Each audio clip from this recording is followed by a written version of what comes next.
Баршаңызға сәлем. Мың бір кеңес арнасында қарапайым кір сабынның пайдасы туралы ақпаратпен бөлісетін боламын. Каналыма тіркеліп, қоңыраушаны басып, пікір қалдыруды ұмытпаңыз. Қарапайым күнделікті тұрмыста пайдаланатын кір сабынның адам денсаулығына тигізер пайдасы өте зор. Қолыңызға, аяғыңызға тікен немесе ағаштың жаңқасы кіріп кеткен жағдайда оны инемен тескілеп, жаныңызды ауыртып алудың қажеті жоқ.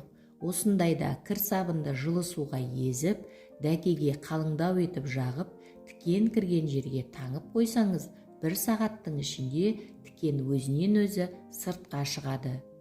Егер шашыңыз қалың әрі ұзын болғанын қаласаңыз, онда мамандар шашыңызды кір сабынмен жууға кеңес береді. Сусабынды пайдаланып болғаннан соң, артынша басты кір сабынмен жуу керек.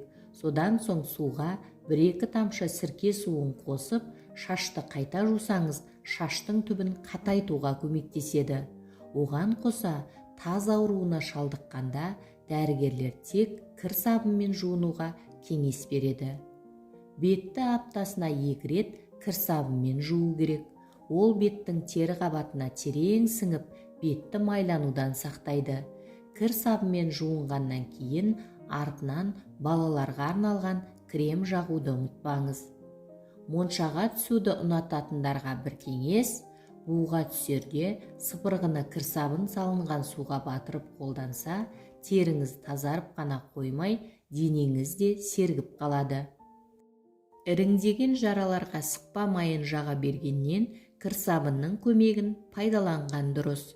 Ол үшін кір сабынды ірі үккіштен өткізіп, табаға ені 1 сантиметр етіп жаймалап салыңыз.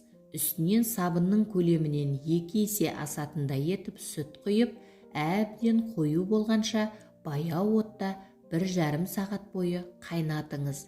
Суыған осы қоспаны жұқалап қағаз бетіне жағып, жара үстіне дәкемен орап қойсаңыз жетіп жатыр. 3 күн қайталасаңыз, жараның іріңдеуі қойып, тез жазылып кетеді. Көгерген, жарақаттанған жеріңізді кір сабынмен жусаңыз, жараның асқынуынан және микроб түсуінен қорғайды.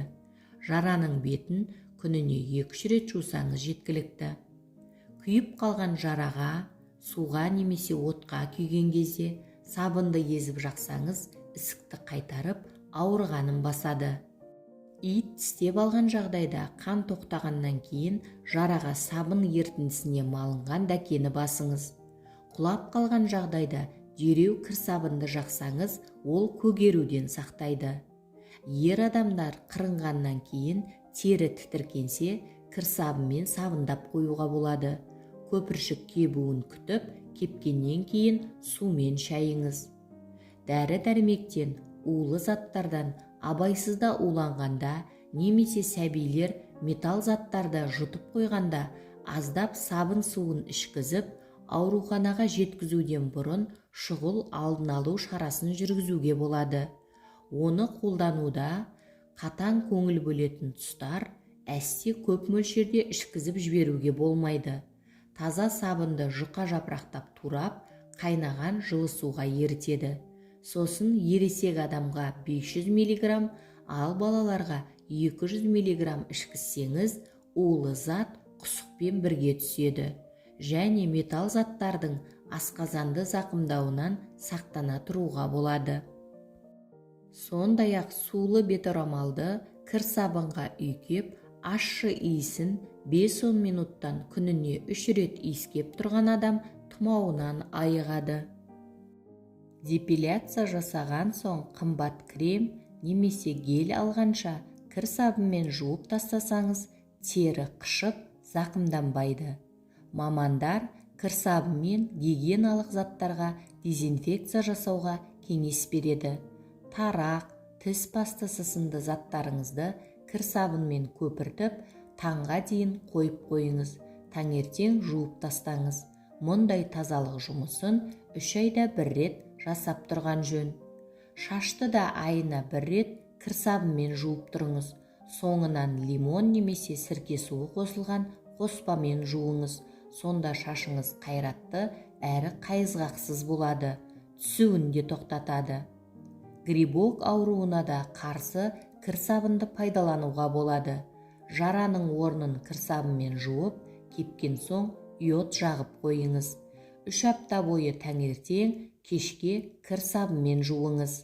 Суық түйіп тұмауратып қалу қаупі туса, кір сабынды мақтаға жағып, бет орамал ретінде пайдалансаңыз, ауруыңыздың алдын аласыз. Кір сабынды жарақаттарға жағуға болады. Жарақат алып қалған жағдайда суық мұз немесе кір сабын жағуға болады. Сонда жарақаттың орны көгермейді.